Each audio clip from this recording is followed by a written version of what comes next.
بسم اللہ الرحمن الرحیم۔ سورہ حج کا رکوع نمبر 5 اور 17ویں پارے کا رکوع نمبر 12 آج میں شروع کروں گا۔ حسب معمول اس کا مختصر لفظی ترجمہ مختصر گرامر کے ساتھ، پھر انشاءاللہ اس کی تفسیر ہوگی۔ بسم اللہ الرحمن الرحیم۔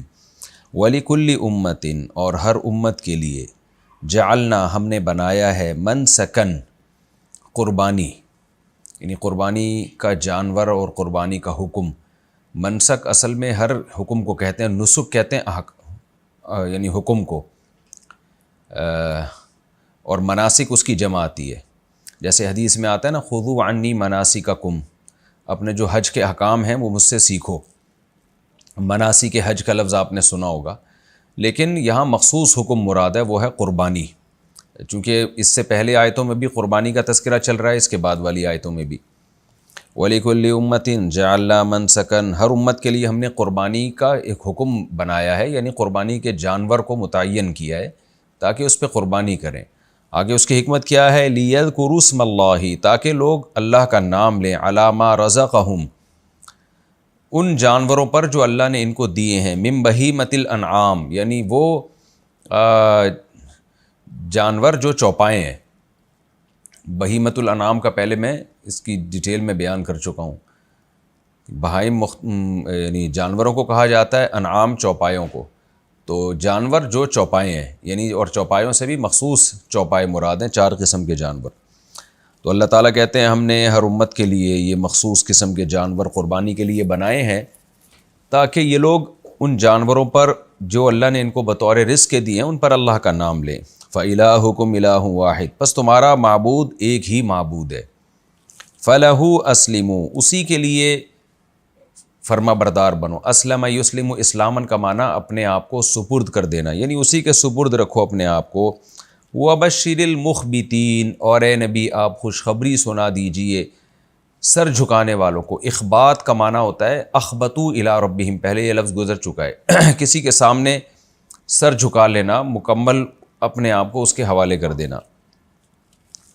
الذین، یہ سر جھکانے والے وہ لوگ ہیں، اذا ذکر اللہ، جب ان کے سامنے اللہ کا تذکرہ کیا جائے، اللہ کا ذکر کیا جائے، وجلت قلوبہم، ان کے دل گھبرانے لگتے ہیں، والصابرین، اور یہ صبر کرنے والے ہیں، علی ما اصابہم، ان مصیبتوں پر جو ان کو پہنچتی ہیں، والمقیم الصلاۃ، اور یہ نمازوں کو قائم رکھنے والے ہیں۔ اصل میں تھا والمقیمین، لیکن جب اس کو نماز کی طرف مضاف کر دیا تو نون گر گیا، تو مقیمین الصلاۃ کو پڑھتے ہیں مقیم الصلاۃ۔ وَمِمَّا رَزَقْنَاهُمْ، اور جو رزق ہم نے ان کو دیا ہے اس میں سے، ينفقون، یہ خرچ کرتے ہیں۔ والبدن، عربی میں بدنہ کی جمع بدن آتی ہے، یہ اونٹ کو کہا جاتا ہے، بڑے جانور کو۔ دیگر ائمہ کے نزدیک اس کا اطلاق صرف اونٹ پر ہوتا ہے، احناف کے نزدیک اس کا اطلاق اونٹ اور گائے دونوں پر ہوتا ہے، یعنی بڑا جانور۔ آپ نے سنا ہوگا کہ یہ جو طواف زیارت کسی سے ناپاکی کی حالت میں ہو جائے تو بدنہ لازم ہے اس کے اوپر، یہ لفظ سنا ہوگا، یعنی اونٹ یا گائے لازم ہے۔ اور دم چھوٹا، جب کوئی جنایت ہوتی ہے تو دم لازم آتا ہے، یعنی دم سے مراد چھوٹا جانور لازم آتا ہے، بکرا یا دمبا۔ والبدن، اور جو بڑا جانور ہے، جعلناہا لکم، ہم نے بنایا ہے اس کو تمہارے لیے، من شعائر اللہ، اللہ کے شعائر میں سے۔ شاعر کیا مطلب؟ وہ چیز جس کو دیکھ کے اللہ یاد آ جائے، جو اللہ کی گویا علامت بن جائے، یعنی اللہ کی یاد کو زندہ رکھنے کا، اللہ کی یاد کو باقی رکھنے کا، اللہ کا تذکرہ رکھنے کا ایک ذریعہ بنایا ہے ہم نے ان بڑے جانوروں کو۔ تفسیر میں ڈیٹیل آئے گی انشاءاللہ۔ فَإِذَا وَجَبَتْ جُنُوبُهَا، وجب یجب وجوباً کا معنی واجب ہونا، ثابت ہونا۔ جنوب جم کی جمع ہے، جم کہتے ہیں پہلو کو۔ فَإِذَا وَجَبَتْ جُنُوبُهَا، اب لفظی ترجمہ تو یہ ہوگا جب اس بڑے جانور یعنی اونٹ کا پہلو ثابت ہو جائے۔ تو یہ اصل میں کنایا ہے، جب اونٹ کو آپ نہر کرتے ہیں اور وہ دھڑام سے زمین پہ گرتا ہے تو اس کا پہلو زمین پہ ثابت ہو جاتا ہے، یعنی زمین پہ گر جاتا ہے۔ تو اس کا ہم لفظی ترجمہ کریں گے جب وہ پہلو کے بل گر پڑے، اور یہ کنایا ہے موت سے، یعنی جب وہ مر جائے۔ فَكُلُوا مِنْهَا، تو اس میں سے خود بھی کھاؤ، وَأَطْعِمُوا الْقَانِعَ، اور ان لوگوں کو بھی کھلاؤ جو قناعت کرنے والے ہیں، یہاں قناعت سے مراد ہے مانگتے نہیں ہیں۔ وَالْمُعْتَرْ، اعترار، وہ فقیر جو ظاہر کرتا ہو اپنے فقر کو، تو یعنی جو مانگ کے بتاتا ہو کہ میں فقیر ہوں، یعنی نہ مانگنے والے فقیر کو بھی دو اور مانگنے والے فقیر کو بھی دو۔ کذالک سخرناها لکم، اس طرح ہم نے اس کو مسخر کر دیا ہے تمہارے لیے، لعلکم تشکرون، تاکہ تم شکر ادا کرو۔ لن ینال اللہ لحومها، نالا ینال نیلن، نیل کسی چیز کو حاصل کرنا، کئی بار یہ لفظ آ چکا ہے، لحم گوشت کو کہتے ہیں۔ لن ینال اللہ لحومها، نہیں پہنچتا ان جانوروں کا لحم اللہ تعالیٰ کو، گوشت نہیں پہنچتا۔ ولا دماؤها، دم کی جمع دماء آتی ہے، دم خون کو کہتے ہیں، اور نہ ان جانوروں کا خون پہنچتا ہے۔ ولیکن، لیکن، ینالہ، اللہ کو پہنچتا ہے، التقوی منکم، تمہاری طرف سے جو تقوی ہے، جس تقوی کے جذبے سے تم نے قربانی کی ہے وہ جذبہ پہنچتا ہے۔ کذالک سخرھا، اس طرح سے اللہ نے ان جانوروں کو مسخر کر دیا، لکم، تمہارے لیے، لتکبروا اللہ، تاکہ تم اللہ کی بڑائی بیان کرو، علی ما ہداکم، اس راستے پر جو اللہ نے تم کو سکھایا، یعنی اس ہدایت پر جو اللہ نے تم کو دی ہے، اللہ نے جو تم کو توفیق دی ہے، اس توفیق پر تم اللہ کی کبریائی بیان کرو۔ وبشر المحسنین، اور اے نبی آپ خوشخبری سنا دیجئے اچھا عمل کرنے والوں کو۔ اچھے عمل میں اخلاص بھی داخل ہے، اس لیے بعض لوگوں نے کہا اخلاص کے ساتھ عمل کرنے والوں کو۔ ان اللہ، بے شک اللہ تعالیٰ، یدافع، دفاع کرے گا، عن الذین آمنوا، ایمان والوں کی طرف سے، یعنی مشرکین کے شر کو، ان کی آزمائشوں کو دور کرے گا۔ دفاع دفاع عن فلان کا مطلب ہوتا ہے فلاں کی طرف سے دفاع کرنا، دفاع سے نکلا، دفاع کہتے ہیں دور کرنا، اردو میں بھی کہتے ہیں نا دفاع ہو جاؤ یہاں سے، تو کسی بھی چیز کو دور کرنا۔ تو اللہ تعالیٰ مشرکین کے شر کو ایمان والوں کی طرف سے دور کرے گا۔ ان اللہ، بے شک اللہ تعالیٰ، لا یحب، پسند نہیں کرتے، کل خوان، ہر خیانت کرنے والے، کفور، اور ناشکرے کو۔ یہ مختصر رکوع تھا، اس کا مختصر لفظی ترجمہ ہو گیا۔ ہم اس کی تفسیر کی طرف آتے ہیں۔ آپ کو پتہ ہے حج کے احکام بیان ہو رہے تھے۔ پچھلے رکوع میں اللہ تعالیٰ نے قربانی کا تذکرہ کیا کہ تمہارے لیے ان چوپایوں کو ہم نے حلال کر دیا، ان پر اللہ کا نام لو، اور حج کے موقع پہ محلھا الی البیت العتیق، ان جانوروں کا جو ٹھکانہ ہے وہ بیت اللہ ہے، یعنی حرم ہے، تو حدود حرم میں ان کو پہنچاؤ، وہاں پر اللہ کے نام پہ ان کو ذبح کرو۔ اور اب اس پر اشکالات ہوتے ہیں۔ ظاہر ہے جانور کا ذبح کرنا بقرعید میں ہو یا حج میں ہو یا عمرے میں ہو، یہ ایک ایسا خلاف قیاس حکم ہے۔ غیر مسلمین اکثر اس پہ اعتراض کرتے ہیں، ان جانوروں کا کیا قصور ہے کہ آپ ان کو کاٹ رہے ہو؟ تو اللہ تعالیٰ اس حکمت کا جواب دیتے ہیں، اس کی حکمت بیان کرتے ہیں، سوال کا جواب دیتے ہیں۔ وَلِكُلِّ أُمَّةٍ جَعَلْنَا مَنْسَكًا، ہر امت کے لیے ہم نے یہ قربانی کے جانوروں کو، یہ جو قربانی کا حکم ہے ہر امت کے لیے بنایا ہے۔ جتنے بھی آسمانی مذاہب ہیں، تمام آسمانی مذاہب میں یہ کامن ہے، یہ کوئی اسلام کوئی جدید چیز نہیں لے کر آیا۔ یہودیت میں بھی قربانی تھی، عیسائیت میں بھی قربانی تھی، یہودی سے پہلے جو مذاہب تھے ان میں بھی، جو آسمانی مذاہب تھے ان میں بھی آدم علیہ السلام کے زمانے سے ہے یہ قربانی۔ تو کیوں ہے بھائی، اس میں کیا حکمت ہے؟ لِيَذْكُرُوا اسْمَ اللَّهِ عَلَى مَا رَزَقَهُمْ، تاکہ لوگ ان جانوروں پہ اللہ کا نام لیں جو اللہ نے ان کو بطور رزق دیا ہے، یعنی ان چوپایوں پر بھی، بہیمۃ الانعام، وہ جانور جو چوپائے ہیں ان پر اللہ کا نام لیں تو اللہ کی یاد تازہ ہوگی۔ دیکھیے، یعنی قرآن نے تو ایک اجمالی بات کی ہے نا، اس کا حاصل یہ ہے کہ یہ جو جانور ہیں یہ بنائے کس نے؟ اللہ نے بنائے ہیں۔ یہ جو ملحد لوگ ہیں نا، جو خدا کو مانتے ہی نہیں ہیں، یہ اکثر اسلام پہ اعتراض کرتے ہیں کہ ان معصوم جانوروں کو کیوں کاٹا جا رہا ہے۔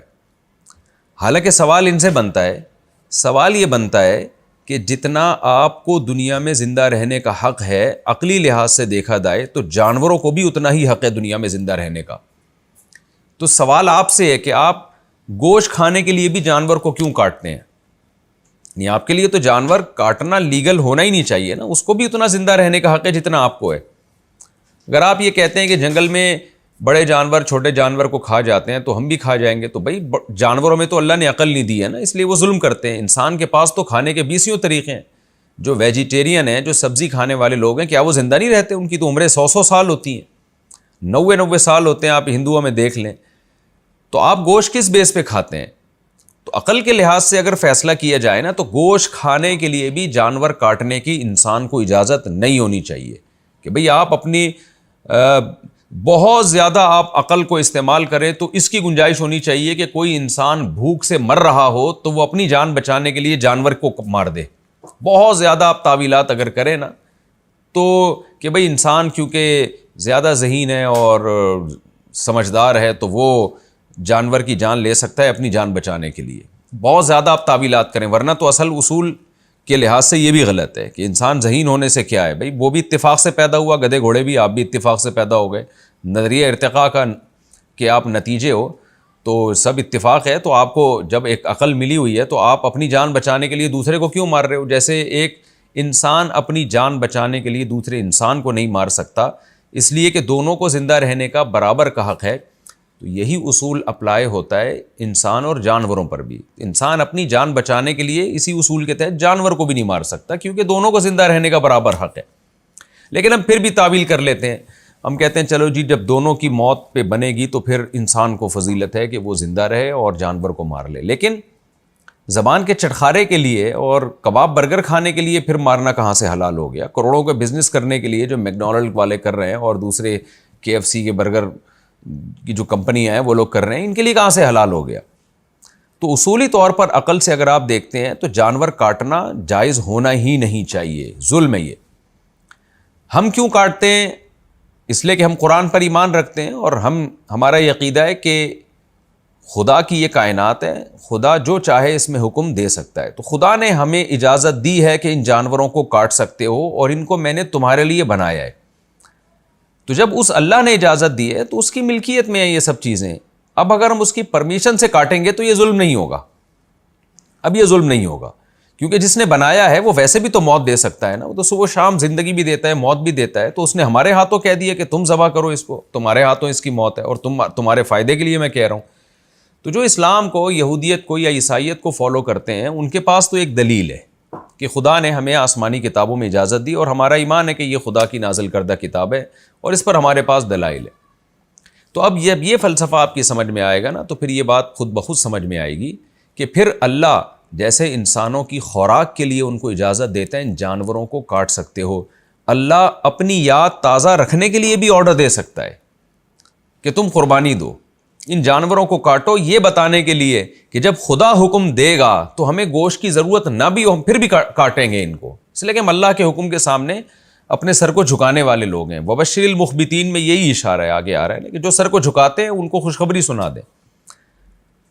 اور اس کی سب سے بڑی دلیل اس کی یعنی مثال اس فلسفے کو سمجھانے کی وہ یہ ہے کہ جانوروں کا تو قصور نہیں ہوتا، لیکن اسماعیل علیہ السلام کا کیا قصور تھا؟ اللہ نے ابراہیم علیہ السلام کو حکم دیا کہ اپنے بیٹے اسماعیل کو حرم میں لے جا کے کاٹ دیں، آپ ذبح کر دیں.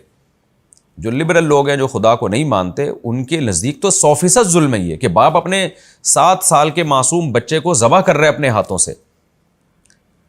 لیکن ابراہیم علیہ السلام کا یہی عمل ان کے خلیل اللہ ہونے کا ذریعہ بن گیا کہ اپنے بیٹے کو اپنے ہاتھ سے ذبح کرنے کے لیے لے گئے.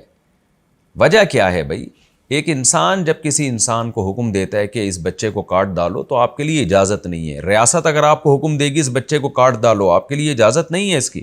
لیکن جب خدا حکم دے گا تو خدا کے آگے کچھ بھی نہیں ہے، وہ ویسے بھی تو مار سکتا ہے نا اس بچے کو. تو خدا پھر جب گاڈ نے جب حکم دے دیا تو اس کو اللہ ماننا اور خدا ماننے کا مطلب یہ ہے کہ آپ پھر کریں جو وہ حکم دے رہے، ورنہ اس کی علامت ہے کہ آپ اس کو اللہ مانتے نہیں ہیں، آپ اس کو خالق اور کریٹر مانتے نہیں ہیں، آپ مالک مانتے نہیں ہیں. اسی وجہ سے قربانی کے بارے میں صحابہ نے جب پوچھا یا رسول اللہ یہ قربانی کیا ہے تو آپ صلی اللہ علیہ وسلم نے فرمایا سنت ابیکم ابراہیم، یہ تمہارے باپ ابراہیم کی سنت ہے.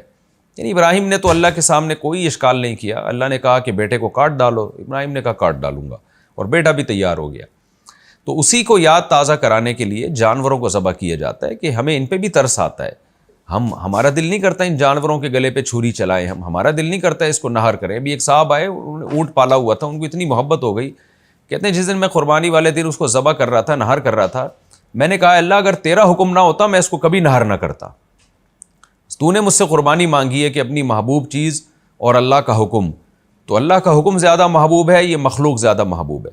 تو جب ہمیں اللہ کا حکم محبوب ہے تو پھر ہم ان جانوروں پہ اللہ کا نام لیتے ہیں، اور اللہ کا نام لینے میں بھی یہ حکمت ہے، بسم اللہ اللہ اکبر پڑھ کے جو ذبح کرتے ہیں تو اشارہ کر رہے ہوتے ہیں بھائی ہمیں یہ جانوروں پہ حکومت نہیں ہے کہ ہم ان کی گردنیں کاٹیں، جتنا ان کو زندہ رہنے کا حق ہے ہمیں بھی ہے، لیکن اس خدا کے نام سے ہم ان کو کاٹ رہے ہیں، یہ بتانے کے لیے کہ ہم اس کے حکم کے پابند ہیں، اس کی پرمیشن نہ ہوتی ہم نہ کاٹتے۔ یہی وجہ ہے کہ جہاں پرمیشن نہیں ہے وہاں نہیں کاٹتے۔ صحابہ نے بعض دفعہ مرغیوں کو نشانے بازی سیکھتے تھے، مرغی کو باندھ کے نا تیر چلاتے تھے تاکہ نشانے درست کریں۔ نبی صلی اللہ علیہ وسلم نے اس عمل کو ظلم قرار دیا کہ اس کے لیے مرغیوں کو نشانہ نہ بنایا جائے، اس کے لیے ویسے کوئی ہدف رکھو، اس پہ نشانے بازی سیکھو۔ آپ صلی اللہ علیہ وسلم نے چڑیا تک کے شکار سے منع کیا، اگر اس میں کوئی حکمت نہیں ہے، ویسے ہی شکار سیکھ رہے ہو، اس کے لیے چڑیاؤں کو مارنا شروع کر دو، منع کیا آپ نے۔ جب گوشت کھانا ہے تو آپ ماریں، ورنہ نہیں۔ لیکن قربانی والے دن چونکہ اللہ کا حکم ہے، اس لیے مسلمان قربانی بھی کرتے ہیں اور حج کے موقع پہ بھی قربانی کرتے ہیں، تو یہ حکمت اللہ نے یہاں بیان کی۔ فرمایا ہم نے ہر امت کے لیے قربانی کا حکم رکھا ہے، لیذکروا اسم اللہ، تاکہ وہ اللہ کا نام لیں، اللہ کی ایک کبریائی بیان ہو کہ ہم یہ خود نہیں کر رہے، اللہ اکبر، اللہ بہت بڑا ہے، اس کے حکم کے آگے کسی چیز کی کوئی ویلیو نہیں ہے۔ تو اس لیے اللہ نے فرمایا اور ان چوپایوں پہ نام لیں۔ وجہ اس کی ہے کہ چھوٹے موٹے جانور کو کاٹنا قربانی سمجھا نہیں جاتا، نہ عرف میں نہ شریعت میں۔ تو بڑے جانور ہوتے ہیں، ان کی ایک ویلیو ہوتی ہے، اونٹ ہے، گائے ہے، بکرا ہے، دمبا ہے، یہ 4 قسم کے جو جانور اللہ نے پیدا کیے ان کی ایک ویلیو ہے۔ پھر ان میں قربانی کا عنصر زیادہ ہے، اس لیے کہ دنیا میں سب سے زیادہ ان کا گوشت کھایا جاتا ہے، سب سے زیادہ، اور سب سے زیادہ پروٹین بھی ان کے گوشت میں ہے، اور سب سے زیادہ لذت بھی ان 4 جانوروں کے گوشت میں ہے۔ تو اس لیے اللہ نے یہ 4 جانور جو پوری دنیا میں بہت زیادہ کھائے جاتے ہیں، ان کے کاٹنے کا حکم دیا، کیونکہ اس میں قربانی کا عنصر زیادہ ہے۔ وہ چیز جو دنیا میں سب سے زیادہ کھائی جاتی ہے، آپ اسی کو کاٹنا شروع کر دو تو ایک عقل کہتی ہے بھئی آپ کیا کر رہے ہو، تو پھر عقل کہتی ہے بھئی ہم خود نہیں کر رہے، یہ خدا کا حکم ہے۔ اور اللہ نے بھی دیکھیں اپنے حکم کو پورا کرنے کی برکت کیسی رکھی ہے۔ عقل تو یہ کہتی ہے کہ جب آپ اللہ کے نام پہ کروڑوں جانوروں کو ایک دن میں کاٹ ڈالو گے اور پورے سال بھی وہ کٹتے ہیں تو ان کی تو نسل ختم ہو جانی چاہیے، لیکن اللہ نے بتا دیا کہ میرے حکم پر عمل کرتے ہو تو سب سے زیادہ برکت انہی کی نسلوں میں ہوگی۔ تو یہ بھی ایک ملحد اور لبرل لوگوں کے لیے ایک نشان عبرت ہے کہ جب خدا کے حکم کو پورا کرنے کے لیے کوئی کام کیا جاتا ہے تو اس میں خیر اور برکت ہوتی ہے۔ آگے اللہ تعالیٰ فرماتے ہیں فَإِلَٰهُكُمْ إِلَٰهٌ وَاحِدٌ، بس تمہارا معبود ایک معبود ہے۔ کیا مطلب؟ اس کے آگے کسی کی نہیں چلے گی، اس نے حکم دے دیا جانور ذبح کرو، کرنا ہے، اور صرف اسی کے لیے ذبح ہوگا، بتوں کے نام پہ، مزاروں کے نام پہ ذبح نہیں ہوگا۔ مشرکین بتوں کا قرب حاصل کرنے کے لیے جانوروں کو بھیٹ چڑھایا کرتے تھے، تو اللہ نے کہا یہ جانور صرف اللہ کے لیے ہوگا۔ فَلَهُ أَسْلِمُوا، لہذا اسی کے فرما بردار بن کے رہو۔ وَبَشِّرِ الْمُخْبِتِينَ، اور اے نبی جو اللہ کے حکم کے سامنے سر کو جھکا دیتے ہیں آپ ان کو خوشخبری سنا دیجئے۔ وہ جب ان کو قربانی کا حکم دیا جاتا ہے بس وہ اللہ کے حکم کے آگے سر جھکا دیتے ہیں، وہ اس میں چون و چرا نہیں کرتے، جیسے ابراہیم علیہ السلام نے کوئی اعتراض نہیں کیا۔ پھر آگے اللہ فرماتے ہیں یہ جو اللہ کے حکم کے آگے سر جھکانے والے لوگ ہیں نا، ان کی میں کچھ علامتیں بتاتا ہوں۔ الذین اذا ذکر اللہ، یہ وہ لوگ ہیں جب اللہ کا ذکر کیا جائے ان کے سامنے، وجلت قلوبہم، ان کے دل دہل جاتے ہیں۔ اللہ کی عظمت اور جلال ہے ان کے دلوں میں، ان کو جب بتا دیا جائے نا اللہ کا حکم ہے تو بس پھر یہ ڈرتے ہیں، کیا ایسا نہ ہو اس حکم کی خلاف ورزی ہو جائے۔ اور جو جن کی قسمت میں بدبختی ہے ان کے سامنے آپ 100 دفعہ اللہ کا حکم بیان کریں، وہ اس پہ حجت اور حجت بازی ہی میں لگے رہتے ہیں۔ فرمایا وجلت قلوبہم والصابرین علی ما اصابہم، ان کی ایک دوسری خاصیت یہ ہے کہ جب ان کو کوئی مصیبت پہنچتی ہے واویلا نہیں کرتے، یہ صبر کرتے ہیں۔ آپ لبرل لوگوں کو دیکھ لیں جو مذہب کو نہیں مانتے، خدا کو نہیں مانتے، ان کو ہر حکم کی لاجک چاہیے۔ اگر ہر حکم کی لاجک آپ کی سمجھ میں آ جائے تو پھر خدا کی، اللہ کی کیا ضرورت ہے، خدا کی کیا ضرورت ہے، گاڈ کی کیا ضرورت ہے۔ بعض لوگوں نے میرے درس پہ یہ اشکال کیا کہ وہ صاحب لفظ اللہ کا استعمال کرتے ہیں، خدا کا استعمال زیادہ۔ اصل میں لبرل لوگوں کے لیے یہ خدا کا استعمال کرتا ہوں، کیونکہ خدا کا جو لفظ ہے، جو گاڈ کا لفظ یا خدا کا لفظ ہے نا، وہ تو سب کے نزدیک ایکسیپٹیبل ہے۔ تو اللہ کو تو ہم اللہ مانتے ہیں نا، تو میں اس لیے ایک کامن لفظ استعمال کرتا ہوں تاکہ سب اس میں داخل ہو جائے، ورنہ اصل میں تو مسلمان کو اللہ ہی لفظ استعمال کرنا چاہیے۔ خیر، تو وبشر، قرآن کہتا ہے والصابرین علی ما اصابہم، ان کی ایک دوسری خاصیت ہے جب مصیبت پہنچتی ہے تو صبر کرتے ہیں۔ کیوں؟ یہ ہر چیز کو اللہ کی طرف سے سمجھ رہے ہیں۔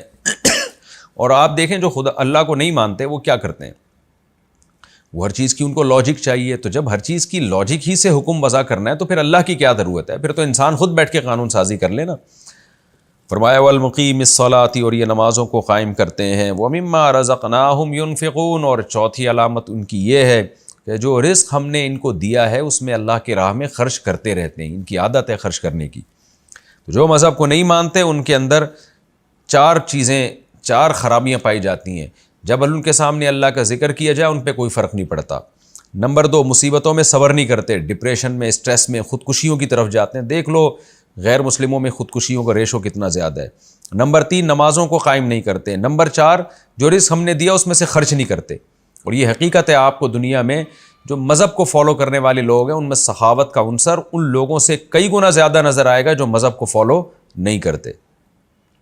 آگے اللہ فرماتے ہیں وَالْبُدْنَ جَعَلْنَاهَا لَكُم مِّن شَعَائِرِ اللَّهِ، یہ 4 جانور جو قربانی کے ہیں، اونٹ، گائے، بکرا اور دمبا، ان میں سے اللہ نے اونٹ کا الگ سے تذکرہ کیا یہاں پہ، کیونکہ اونٹ کی فضیلت بھی زیادہ ہے، اور ان جانوروں میں چونکہ اونٹ سب سے بڑا جانور ہے، سب سے مہنگا جانور ہے، اور جب اس کو اللہ کے نام پہ نہر کیا جاتا ہے تو وہ اس کے گرنے کا بھی ایک خاص انداز ہوتا ہے، تو اس لیے اللہ نے اس جانور کو زیادہ اہتمام سے اونٹ کا تذکرہ کیا۔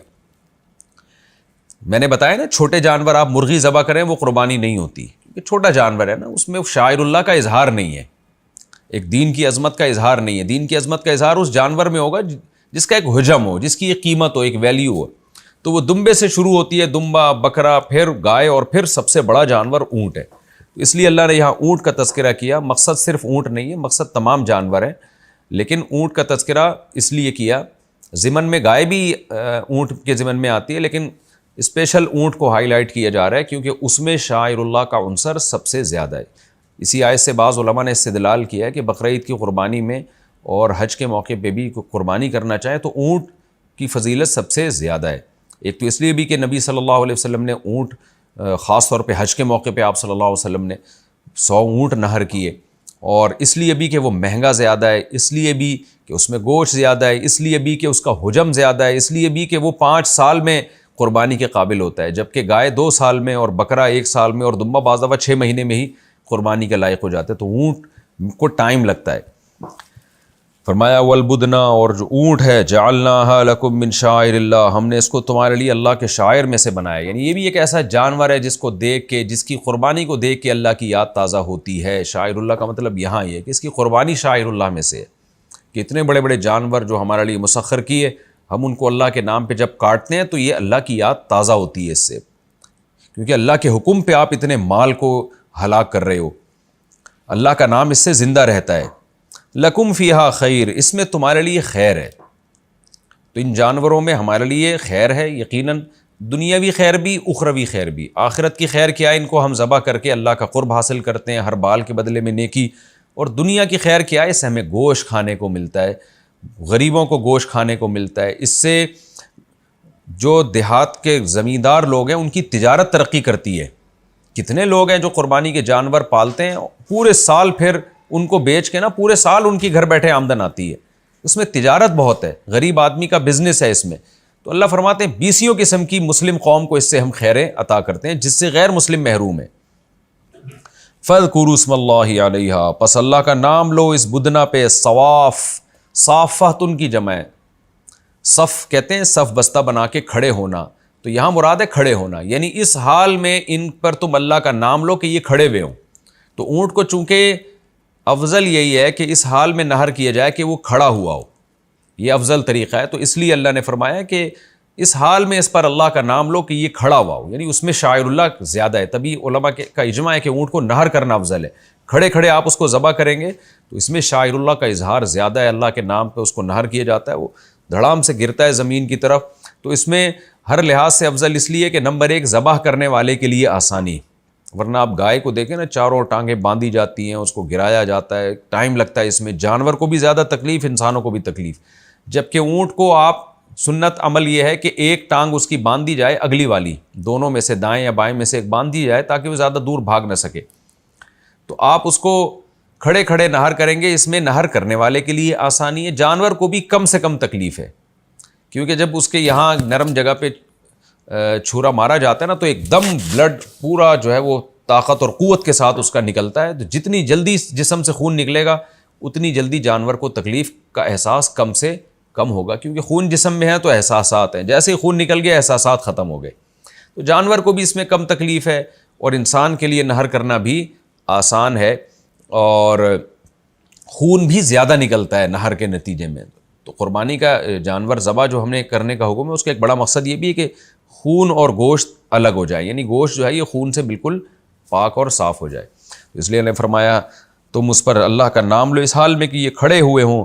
فَإِذَا وَجَبَتْ جُنُوبُهَا، پس جب یہ پہلو کے بل گر پڑیں، یعنی ان کی موت واقع ہو جائے، فَكُلُوا مِنْهَا، تو اس میں سے خود بھی کھاؤ، وَأَطْعِمُوا الْقَانِعَ، اور غریبوں کو بھی کھلاؤ۔ اور غریبوں کی دو قسمیں ہیں، ایک قناعت کر کے گھروں میں بیٹھتے ہیں، لوگوں کے سامنے ہاتھ نہیں پھیلاتے، اور دوسرے لوگوں کے سامنے ہاتھ پھیلاتے ہیں۔ تو اگر کوئی مستحق ہو تو چاہے وہ ہاتھ پھیلا رہا ہو یا نہ پھیلا رہا ہو، دونوں کو دو، لیکن اللہ نے ان کا ذکر پہلے کیا جو قناعت کرتے ہیں، جو ہاتھ نہیں پھیلاتے، ان کو بھی کھلاؤ۔ کذالک سخرناها لکم، اس طرح دیکھو ہم نے ان جانوروں کو مسخر کر دیا، تمہارے تابع بنا دیا، ورنہ یہ اونٹ کو کون تابع بنا سکتا تھا، بیل کو کون تابع بنا سکتا تھا، یہ تو ہم سے طاقتور ہیں۔ اللہ کہتے ہیں ہم نے ان کو تمہارے تابع بنا دیا، لعلکم تشکرون، تاکہ تم شکر ادا کرو۔ تابع بنانے میں یہ چیز بھی داخل ہے کہ ہم نے ان کو کاٹنے کی تمہیں اجازت دے دی، اب یہ تمہارے فائدے کے لیے، اگر ہم اجازت نہ دیتے تو تم نہیں کھا سکتے تھے، تمہارے لیے کسی دلیل کی بیس پہ ان کے گوشت کھانے کی اجازت نہیں ہوتی، پھر کس دلیل کی بیس پہ تم یہ نہیں کھاتے ان کو۔ آگے اللہ فرماتے ہیں لَن يَنَالَ اللَّهَ لُحُومُهَا وَلَا دِمَاؤُهَا، ان جانوروں کا گوشت اور خون اللہ کو نہیں پہنچتا، جیسے کہ ظاہر ہے اللہ کو کیا کرنا ہے گوشت اور خون لے کے، لیکن پہنچتا کیا ہے، وَلَٰكِن يَنَالُهُ التَّقْوَىٰ مِنكُمْ، اللہ کو تمہاری طرف سے جو تقویٰ ہے وہ پہنچتا ہے۔ یہ بھی غیر مسلم کے اعتراض کا جواب ہے کہ بھئی یہ کیا اتنے سارے جانور تم کاٹ دیتے ہو۔ اس کی مثال دیکھیں ایسے ہے جیسے آپ نے اپنے خون پسینے کی کمائی سے ایک چھوٹا سا گفٹ تیار کیا اور بادشاہ کے پاس لے گئے آپ، بادشاہ کی نظر میں اس گفٹ کی 2 ٹکے کی ویلیو نہیں ہے، وہ کروڑ پتی ہے، اس کے پاس بہت پیسہ ہے، لیکن آپ نے سارا دن محنت کر کے نا کچھ گفٹ تیار کر کے بادشاہ کے پاس لے گئے، تو بادشاہ اگر قدردان ہوگا تو وہ آپ کے گفٹ کو سر آنکھوں سے لگائے گا، آپ کے گفٹ کا بوسہ لے گا، اس کے بعد کہے گا بھائی میری نظر میں اس گفٹ کی کوئی ویلیو نہیں ہے، تمہارے جذبے کی ویلیو ہے، میرے پاس اس سے زیادہ اللہ کا دیا بہت کچھ ہے، لیکن میں تمہارے جذبے کی قدر کر کے اس کو قبول کرتا ہوں۔ تو بالکل یہی انداز اللہ کا ہے۔ اللہ کہتے ہیں ہم نے ان جانوروں کے گوشت اور خون کا کیا کرنا ہے، اللہ رزاق ہے، وہ تمہیں ہر طرح سے کھلا سکتا ہے، لیکن تمہارا جو جذبہ ہے کہ خدا نے تمہیں حکم دیا کہ کرو یہ کام اور تم کر بیٹھے، تم نے اس میں تکبر نہیں کیا کہ یہ کیسا حکم ہے۔ جیسے لبرل لوگ کر رہے ہوتے ہیں، اتنے پیسے کسی جہیز میں کسی غریب کی شادی کرا دو، کسی کے جہیز دے دو، اتنے پیسے یتیم خانے میں دے دو، یہ اس طرح کے نا ملحد لوگ اس طرح کی باتیں کر رہے ہوتے ہیں، اور آج کل لبرل قسم کے جو اسکالرز آ رہے ہیں نا مسلمانوں میں، وہ بھی اسی قسم کی فضول باتیں کر رہے ہوتے ہیں۔ یہ گائے کاٹنے کی کیا ضرورت ہے جی، بکرا کاٹنے کی کیا ضرورت ہے، اتنے پیسے سے یہ ہو جائے، اتنے پیسے سے یہ ہو جائے۔ تو اللہ کہتے ہیں یہ وہ لوگ قربانی نہیں کر رہے فضول باتیں کر کے، لیکن تمہارا جو جذبہ تھا نا تقوی، اللہ کا خوف، جو حکم دیا خدا نے تم نے اس کی تعمیل کی، یہ جذبہ اللہ کے پاس تمہارا پہنچتا ہے۔ کذالک سخرھا لکم، اس طرح سے اللہ نے ان جانوروں کو تمہارے لیے مسخر کر دیا، لتکبروا اللہ علی ما ہداکم، تاکہ اللہ نے جو تمہیں توفیق دی ہے، ہدایت دی ہے صحیح بات کی، تم اس پہ اللہ کی کبریائی بیان کرو۔ یہ بھی کتنی بڑی بات ہے، یعنی یہ بھی اللہ کا فضل ہے کہ تمہیں اللہ نے قربانی کا حکم دیا، تم نے کر لی، تو اس پہ بھی اللہ کا شکر ادا کرو، کیونکہ بہت سے لوگوں کو حکم دیتا ہے وہ حجت بازی کرتے ہیں کہ کیوں غریب کی شادی اور یتیم خانہ اور فلانا اور ڈمکانا، ایسی باتیں کر کے نا ان کو توفیق نہیں ملتی۔ تو اللہ نے تمہیں اپنی اطاعت کی توفیق دے دی، جیسے ابراہیم علیہ السلام کو اللہ نے توفیق دے دی تھی، انہوں نے اسماعیل کو ذبح کرنے کے لیے لٹا دیا، تو تمہیں بھی اللہ نے توفیق دے دی، اس پہ اللہ کی کبریائی بیان کرو۔ وبشر المحسنین، اور اے نبی آپ اچھا عمل کرنے والوں کو خوشخبری سنا دیجئے۔ ان اللہ یدافع عن الذین آمنوا، اب آپ کو پتہ ہے یہ تو حج کے متعلق احکام تھے اور قربانی سے متعلق احکام تھے، پہلے تو اصل میں حج کے قربانی کا تذکرہ آیا، پھر اللہ نے علی الاطلاق جانور کی قربانی کا ذکر کر دیا کہ حج میں جو جانور تم ذبح کرتے ہو اس میں بھی حکمت ہے، اور والبدن جعلناها لکم من شعائر اللہ، اور علی الاطلاق جو قربانی کے جانور ہیں جن میں خاص طور پر اونٹ ہم نے شاعر اللہ میں سے بنایا ہے، تو اس میں حج والی قربانی بھی آ گئی، اور جتنے جانور اللہ کے نام پہ جب بھی قربان ہوتے ہیں، ظاہر ہے حج ہی کے موقع پہ، حج اور بقرعید ہی کے موقع پہ قربان ہوتے ہیں، تو یہ تمام قربانیوں کا تذکرہ اور اس کی حکمت اللہ نے بیان کر دی۔ اب قرآن کا جو اصل مضمون تھا، اللہ اس مضمون کی طرف دوبارہ آتے ہیں۔ وہ مضمون یہی تھا کہ رسول اللہ صلی اللہ علیہ وسلم مشرکین مکہ کو توحید کی دعوت دیتے تھے، اور یہ جو حج کی بات آئی بیچ میں، کیونکہ صلح حدیبیہ کے حکام چل رہے تھے، انہوں نے حج سے روکا تھا، مشرکین مکہ نے نبی صلی اللہ علیہ وسلم کو حج سے نہیں عمرہ کرنے سے روکا تھا، تو عمرے کی بات آئی، پھر اس کے ضمن میں اللہ تعالیٰ نے حج کے حکام بیان کر دیے۔ اب چونکہ حدیبیہ میں مسلمان محصور ہو گئے تھے اور بند ہو گئے تھے، تو بیت اللہ آنے سے روک دیا، بیت اللہ کی اللہ نے عظمت بیان کی۔ اب دوبارہ اسی اصل مضمون کی طرف اللہ تعالیٰ لوٹتے ہیں کہ جو مشرکین کی شرارتیں ہیں، یہ اللہ تعالیٰ ان شرارتوں کا دفعیہ کر دے گا۔ اہل ایمان کو اللہ تعالیٰ اہل ایمان کی مدد کرے گا۔ وہ مدد کی بات اور جو مسلمانوں کو تسلی کی بات ان آیات سے شروع ہو رہی ہے۔ پھر اگلے رکوع میں جہاد کا تذکرہ ہے، جب اگلا رکوع شروع ہوگا تو انشاءاللہ پھر اس کے ضمن میں بتاؤں گا۔ ان اللہ یدافع عن الذین آمنوا، اللہ تعالیٰ ایمان والوں کی طرف سے دفاع کرے گا، مشرکین کے شر کو اللہ دور کرے گا، اہل ایمان کو تسلی دی جا رہی ہے۔ کیسے کرے گا؟ اگلی آیات میں آتا ہے وہ، ان اللہ لا يحب كل خوان کفور، اللہ خیانت کرنے والوں اور ناشکروں کو پسند نہیں کرتا۔ یہ مشرکین خیانت بھی کرتے ہیں، کیونکہ معاہدہ توڑ دینا یہ بھی خیانت ہے۔ صلح حدیبیہ کا معاہدہ بھی انہوں نے توڑ دیا تھا، اور ناشکرے بھی ہیں، تو اللہ تعالیٰ ان لوگوں کو پسند نہیں کرتا۔ جو یہ بہت بڑی ناشکری ہے نا کہ آپ ایک خدا پر ایمان نہ رکھیں، تو اللہ اہل اسلام کا ساتھ دے گا، جو کافر ناشکرہ ہے اللہ اس کا ساتھ نہیں دے گا۔ تو یہ مسلمانوں کو اللہ نے تسلی دی ہے۔ یہ ہمارا رکوع الحمدللہ کمپلیٹ ہوا۔ اب میں اگلے رکوع کی طرف چلتا ہوں۔ حسب معمول اس رکوع کا بھی مختصر لفظی ترجمہ، مختصر گرامر کے ساتھ، پھر انشاءاللہ اس کی تفسیر ہوگی۔ وقت ہمارا تھوڑا ہے تو میرا خیال ہے کہ صرف اس کا ترجمہ ہی ہو سکے گا۔ اذین للذین یقاتلون، اذین اجازت دے دی گئی ہے، یعنی رکوع نمبر سورہ حج کا رکوع نمبر 6 اور 17ویں پارے کا رکوع نمبر 13 میں اب شروع کر رہا ہوں۔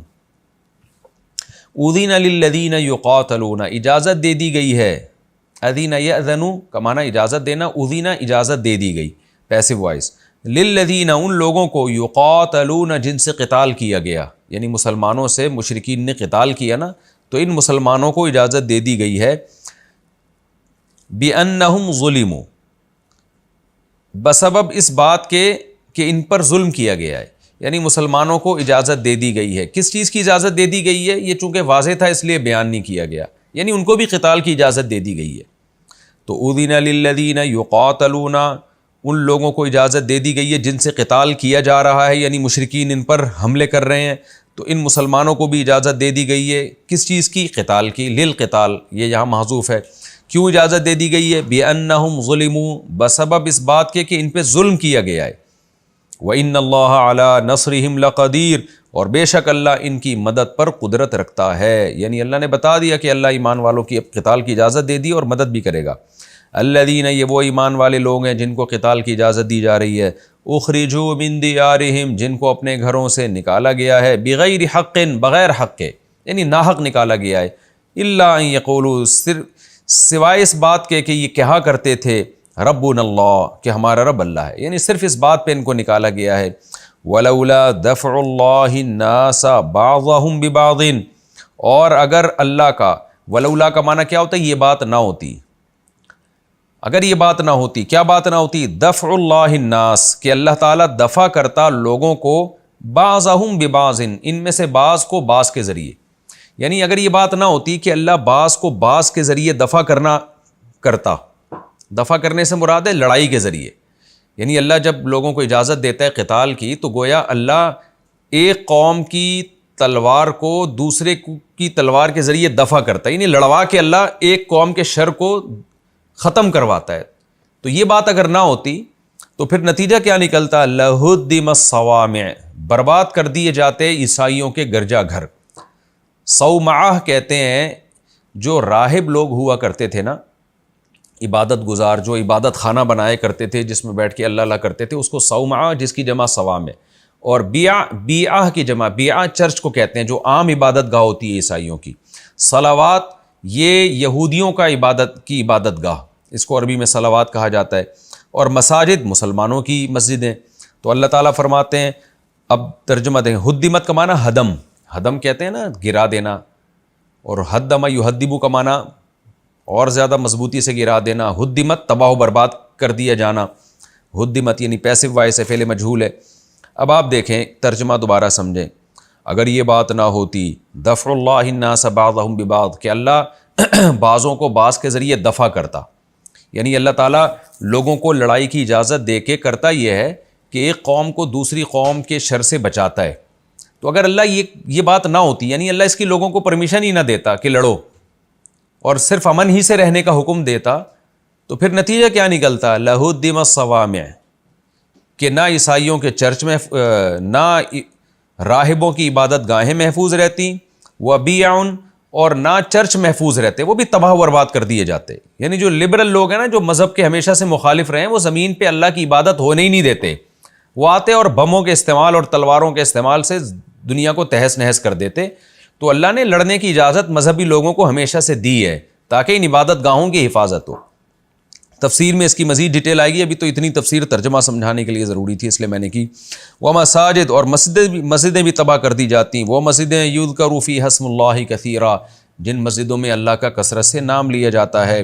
وَلَيَنْصُرَنَّ اللَّهُ، اور ضرور بھی ضرور اللہ مدد کرے گا، من، ان لوگوں کی، ینصرہ، جو اللہ کی مدد کریں گے، یعنی اللہ کے دین کی مدد کریں گے۔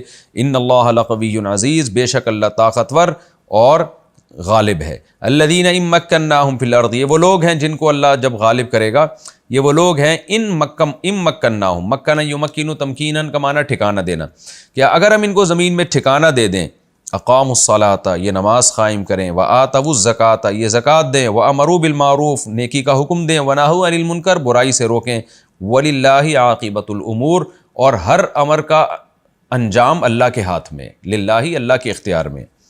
وَإِن يُكَذِّبُوكَ، اور اگر اے نبی یہ لوگ آپ کا انکار کریں، فَقَدْ كَذَّبَتْ قَبْلَهُمْ، تو ان سے پہلے انکار کر چکی ہے، قوم نوح وعاد وثمود، قوم نوح بھی، عاد بھی اور سمود بھی، وقوم ابراہیم وقوم لوط، ابراہیم کی قوم نے بھی انکار کیا، لوط کی قوم نے بھی، واصحاب مدین، مدین والوں نے بھی، وَكُذِّبَ موسیٰ، اور موسیٰ کا بھی انکار کیا گیا۔